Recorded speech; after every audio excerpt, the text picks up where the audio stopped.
Right, hello everyone, and welcome to version 1 of the Roland JV-2080 editor.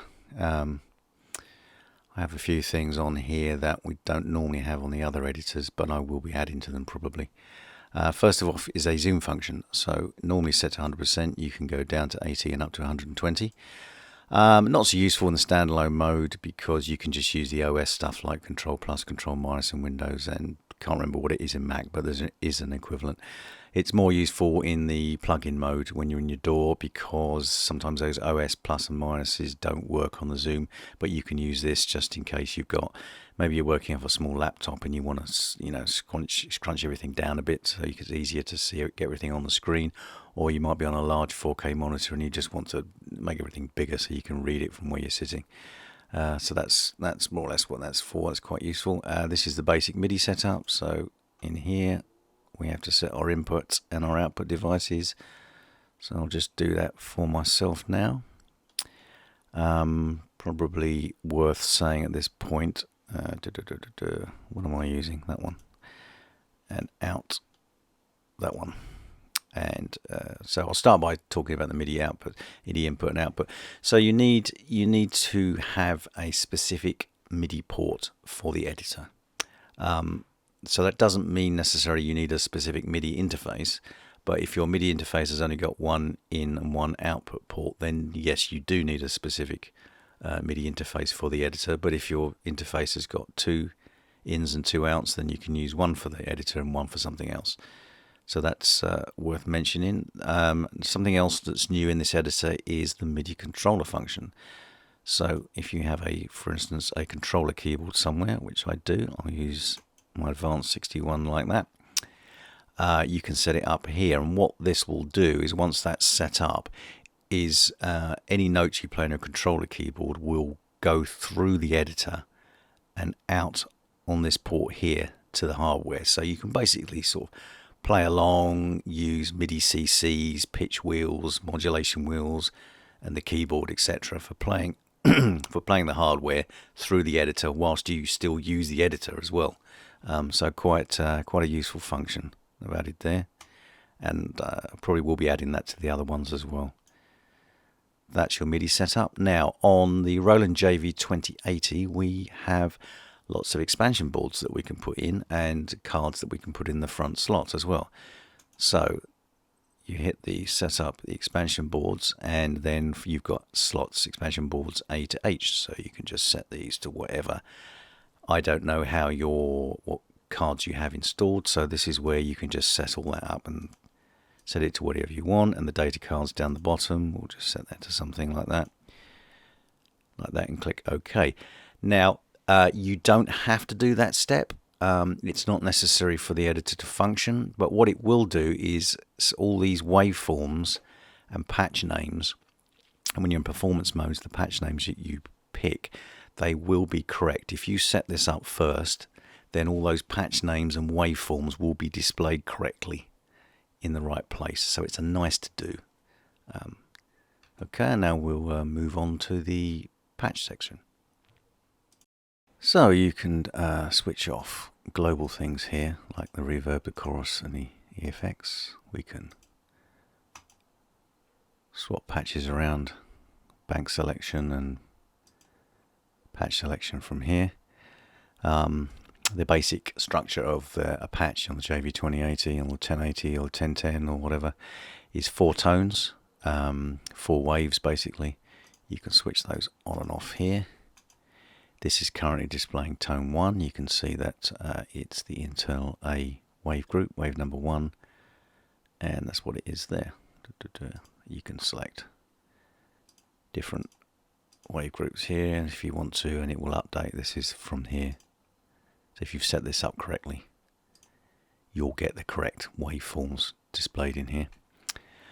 What have we got then? So we've got basically all our filters and envelopes and things all redraw themselves like this. See that all? Need some envelope depth on the pitch like this. There we go. There we go. Put some time on things. There we go. And likewise, not only these envelopes here, but all these LFO waveforms. You can see there's some fade in time there on that, which we can change, and there's a bit of delay as well, I think. Yeah, you can put the delay in like that. If we swap waveforms, we get all the different waveforms like this. We can offset it. Basically, you've got a nice visual representation of there exactly what the two LFOs are doing. Underneath the envelope drawing on the filter drawing, you've got little modulation windows here. This is basically, if we apply LFO1 mod to the filter envelope like this, you can see as you increase it, that gets more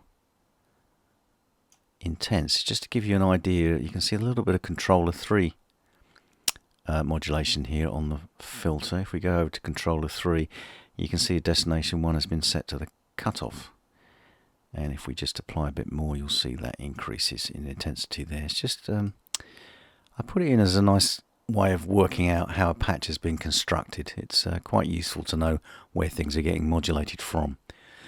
So yeah, we've got wave selection here, delay, FXM, which is you can read that in the manual. It's some kind of FM modulation or something, I can't remember. Velocity, yeah, well, your keyboard velocity affects things. Keyboard range, and how your keyboard range can be set up if you want to split the keyboard for different tones, etc. You do it here.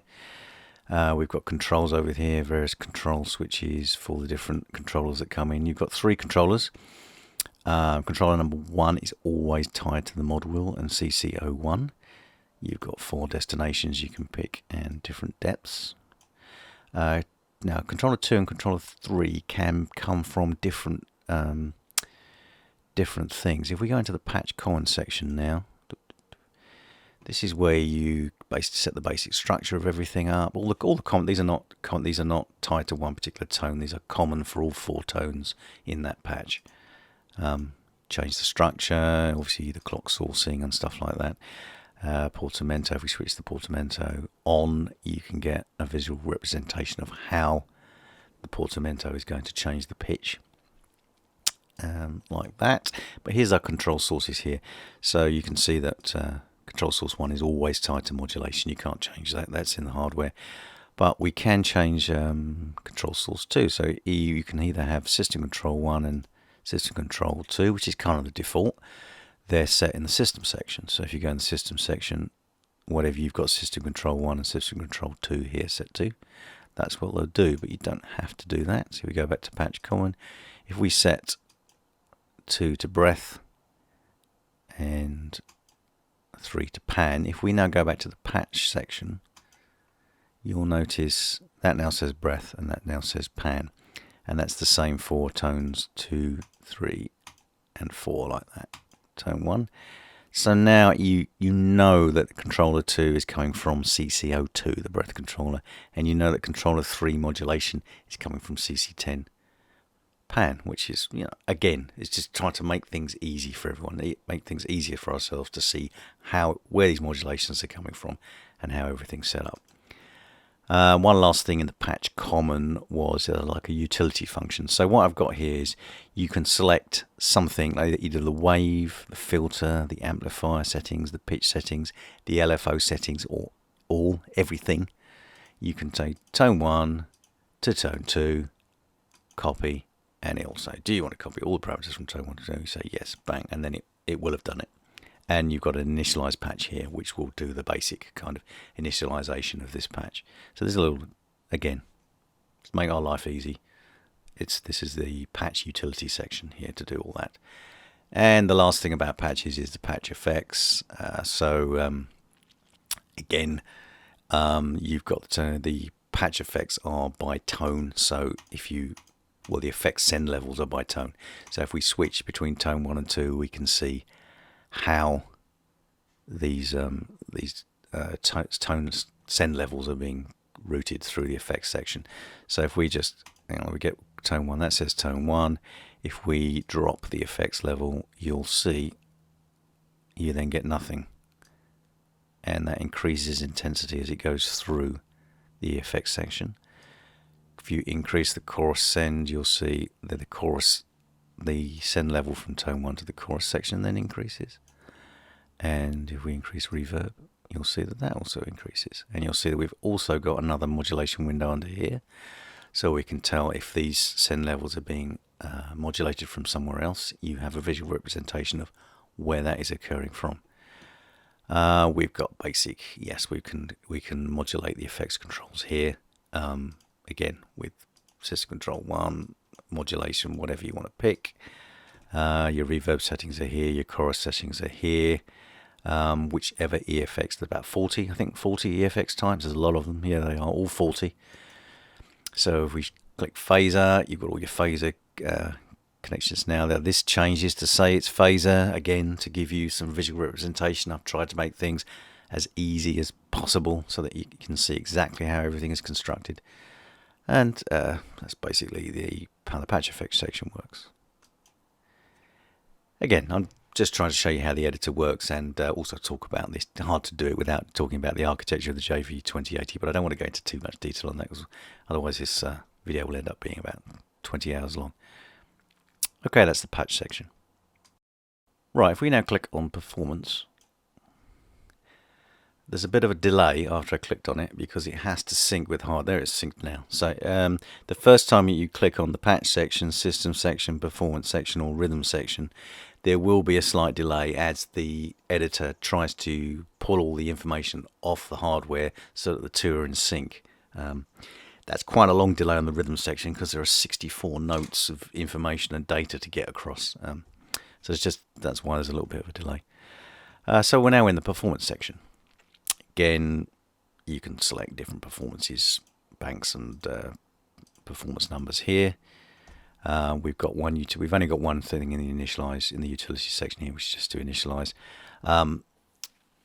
We have 16 parts, so we're basically again we can talk about the JV-20 architecture. Basically, the JV-2080 can be three different things. Either it's a synthesizer, it's in patch mode, and it just acts as one synthesizer, or you have it in performance mode, in which case it's multi-timbral and you have 16 parts, so it acts like 16 synthesizers and multi-timbrally.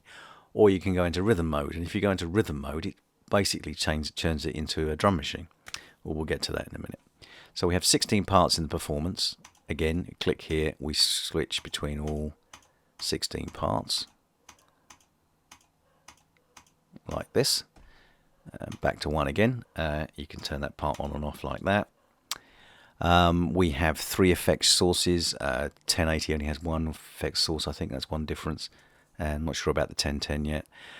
And again, we've got all the routing in here. So we have all the part 1 routing again. So if we start mucking around with effect send levels like this, the diagram over here will update to give us some visual indication of how we're routing the tone around the effects section. Again, it's just to make things life easier. Why does it sound like it does? You know, you've got some visual representation of how everything is being routed around. You've got your chorus, your reverb settings here. Again, effects perform control, just like we had on the patch effects section. We've got the EFX perform over here.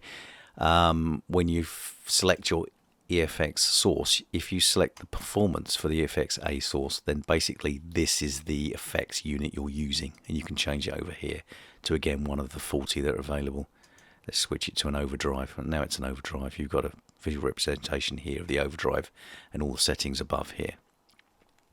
And again, all the settings out of the overdrive section here are all redrawn as you change them in the effects routing section diagram here, so you can see what's going on. And then in your parts section, this is basically your parts section over here, and you've got your output send levels, you've got how it's tuned, keyboard range. Again, if you want to split the keyboard on different parts, you do it here. Your MIDI receive, obviously normally you'd have MIDI channel 1 for part 1 and MIDI channel 2 for part 2, etc., but you can change all that if you want. And you've got here your preset, whatever preset that you have selected. We choose, I don't know, we'll choose C and patch 3, and you know, that's the patch that is selected in this particular part. Okay, I mean, that's basically the performance section. Right, so if we hit the rhythm mode one, We get a warning first of all, because for some reason best known to Roland, you cannot select rhythm mode using MIDI System X. I don't know why you can't, you just can't. So there's just a little warning window here to remind you that you need to actually physically hit the rhythm button on the front panel to get it into rhythm mode.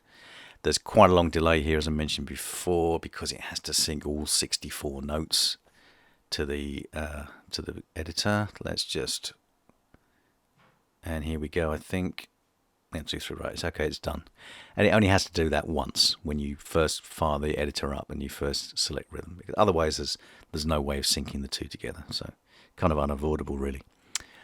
Okay, we've got, as I said, we've got 64 notes. So effectively, we've turned the JV-2080 into a drum machine now. We've got 64 notes, B1, C2, blah, blah, blah. That is telling us we are now looking at all the settings here for the B1 note. So if we select C2, we switch to C2, and likewise. So you just hit the keys on the keyboard here to change between the different 64 notes, or if you have a keyboard set up, remember, in here, in the MIDI controller, if you've got a keyboard in there, if you hit the key on the keyboard, it'll do it as well.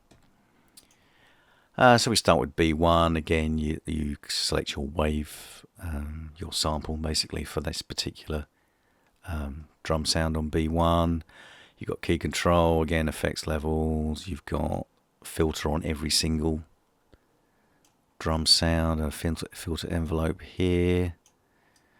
Pitch envelope on it as well, probably quite useful for drums as well to use a pitch. I need some envelope depth first. There we go. Quite useful for drums, or your coarse tuning, fine tuning, amp envelope, all that kind of stuff. So, and then we have initialize over here in the utilities, just like in performance. We've only got one utility. I could add more later, maybe. I've left this space in here so I can add more utilities as I go along. But just for now, you could just hit that and you can initialize everything. You'll get a warning when you try and initialize, because you might hit it accidentally thinking, what's that? You go, no, I don't want to do that. So you just cancel. And that's fine. So as you can see, 64 notes, JV-2080 as a drum machine. And that's the basic rhythm section done. So here we are inside the Librarian. We have the various things we can do. We've got save patch to disk, save rhythm to disk, save performance, save scales, tune, and save Librarian over here on the left. So all these 5 buttons will save something to your hard drive over here in the file browser.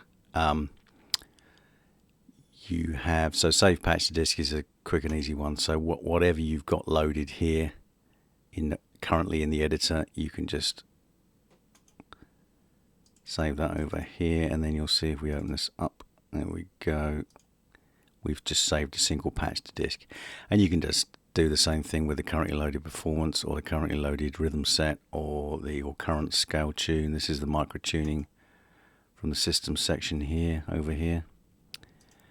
And save Librarian to disks. Now that means save all of this area here. So what we have is user 1 to 128. So all your patch memories that are inside your hardware are in users 1 to 128.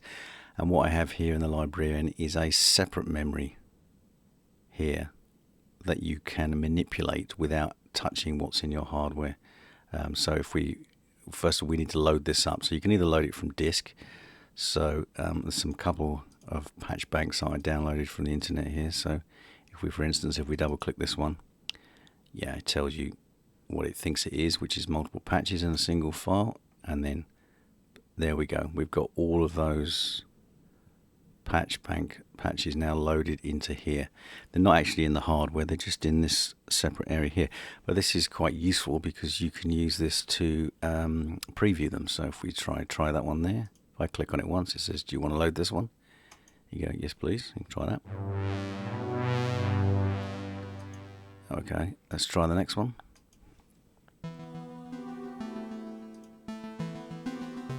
They sound quite nice, don't they?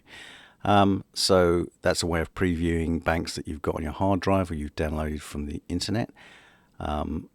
If you wanted to say that's loaded now, so you could save that to your hardware here. Select a user memory, you'll overwrite user memory, yes. So there's a cancel button here. If you don't want to overwrite the user memory on the hardware, you can just cancel out, which I will do. So you could just preview banks that you've downloaded, and then if you like any of them, you could save them into your hardware. You could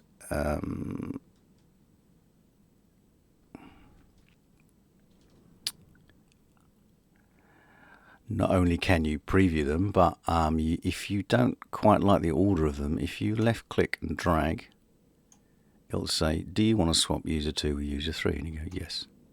And they've now swapped inside this librarian memory.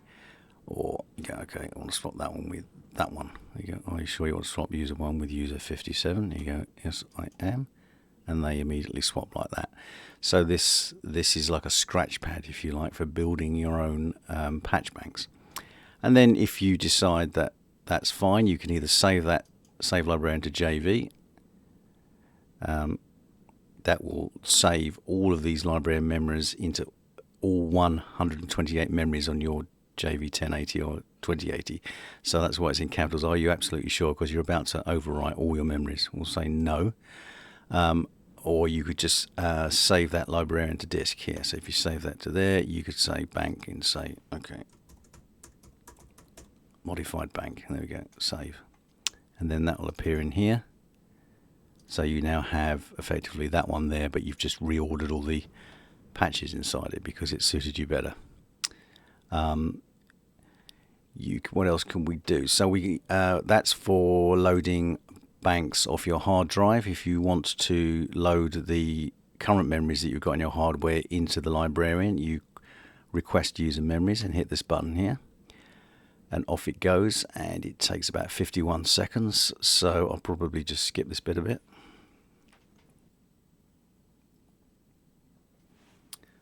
Okay, so that's loaded all the current patches that are in your user memory into the librarian here, and then you can do probably two things from now. Either you can just use this as a quick and easy way to preview things without doing the usual bank and patch changes here, or you could just say, okay, I want to save that librarian to disk. So you go like that, and you go, okay, this is a backup basically of my hardware. So you say backup. And there we go, and now you've backed up all your user memories to hard drive, which is probably a useful place to start, and probably where you should start from at the beginning. Or you can just say, okay, I want to reorder my patches. I like the ones that I've got in, but they're in slightly the wrong order. So you go, okay, I'm going to change those two around. That's better, and then you can save the librarian to the JV, and if you hit that one, it will send all these memories here back to your JV hardware. So are you absolutely sure? You say no, I don't want to do that just yet. Okay. Save patch to JV. Yeah, so whatever is loaded in here, which is Mystic Mount at the moment,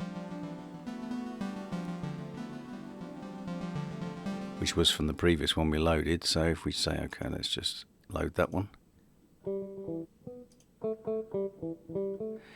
If you don't want to send all of these librarian memories back to your JV, you can just send the individual one that's currently loaded in the editor. So you go here, and then you'll get, which memory do you want to put it into, and you say, okay. Well, in this case, I don't want to do it, so I'm just going to say cancel. And you can save patch to librarian. Yeah. So if you go in and you edit something. There you go, that sounds better to me. So you go back to the librarian, you say, okay, save the patch to the librarian, and that will, this modified one, we'll put it into number 2 just for now. Overwrite librarian memory, are you sure? You go, okay, yeah, and there we go. And then that now appears in the librarian memory here. So I think you can see that it's a useful way. You can back up your user patch memories from your hardware to hard drive. You can load existing banks that you've backed up before or downloaded from the internet into this librarian view. You can preview them from here. You can swap them around in their order. You can then save them back to hard drive, or you can send them back to your hardware, your JV-1080 or 2080. You can do all these sorts of different manipulations of libraries and patches and things. Right, so the last thing to talk about is how it functions as a plugin. You basically get standalone versions, exe files for Windows and apps for Mac, and then a VST plugin and an audio unit plugin as well. So this is basically to demonstrate how you function. If you want to run it as a DAW plugin, this is basically how it works. The basic advantage of running it in a DAW is that you can automate the MIDI CCs, and that's the main advantage. If you don't want to automate anything, there's not really much point in running it as a plugin. You might as well just run the standalone version. So we go over here. Now it is listed as a soft synth or an audio thing, which confuses some people. So I've got it in here as a soft synth. Sorry. Let's load that up. It does take about 30 seconds, so I'll just explain that this is cakewalk on a PC that I'm doing now, but I do also test on Ableton Live in a Mac environment, and everything works fine.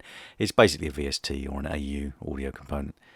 If your DAW, all the DAWs are compatible with it, unless you've got a DAW that does something weird with VSTs, it will work just fine. But obviously the specifics of how you load it and how you set up the automation and stuff is all specific to your DAW. I'll just show you how you do it in Cakewalk for PC. When it's loaded, it does take a little while. It's quite a complicated editor, this one. Much bigger than ones I've done before, and it seems to take about 30 seconds or so to load up. Right, there we go. It's loaded up off screen. I'll just drag it on. There we go. So you can see it looks exactly the same. We do have to set up MIDI as we did before on its own port. So I'm going to use that one, and I'm going to use that one because that's what I've physically got it connected to. You can still set up the MIDI controller in the DAW environment if you want, but the way I visualize you using it is that you will have a MIDI track in your DAW that has the notes and also maybe has the automation and stuff on it as well, so you don't really need an external controller, but you can still hook one up here and it will still work. Now this setting down here is only important in the DAW environment. It's the MIDI through, so you can see it's DAW through the editor through to the hardware, and they're set to on. If you set it to off, then a MIDI track that you have in your DAW won't output through it will still go to the editor, but it won't go through to the hardware. So if you want to hear the notes playing, you need this on so that those notes come from the DAW MIDI track through the editor and get to the hardware. Okay, like that. And I'm just going to drag this out of the way a second. I'll just leave the bottom half on screen for you. So you see we have in Cakewalk, we have another track called JV-2080 editor, and we might want to set up some automation. So if we click on our automation lanes, drop it down, and go choose parameter. These are the automatable parameters. So they get automatable parameters that will be presented to the DAW. And you can see basically I presented all the MIDI CCs as what they are. Some of them, they're not all named because you can reconfigure them in the editor and in the hardware to do different things, but we have some that are usually tied to the same thing. So for instance, CC74 is usually the filter cutoff. So let's just pick that one as an easy one. Pick like that, and we draw our automation curves like that, and then when we play it back, that MIDI CC will go through the editor and out to the hardware, and that's basically how you automate things. If you want to play a MIDI melody back through the editor and to the hardware while you're doing all this, then basically just go to your MIDI track and just go to the output setting and then just set it to the JV-2080 like that. And then when you play back, as long as you've got this through setting on here, you'll hear the MIDI notes going through the editor and out to the hardware. And that's all there is to say about the DAW settings, basically. So that basically winds up this video. And as I said before, I'll just reiterate, it comes as a standalone version and a plug-in version for Mac and for PC. And I'm not aware of any Mac M1 or M2 incompatibilities. My editors work fine in M1 and M2. It's a question I often get asked, so I'll now, as far as I'm aware, everything is fully compatible. Okay, thanks for watching.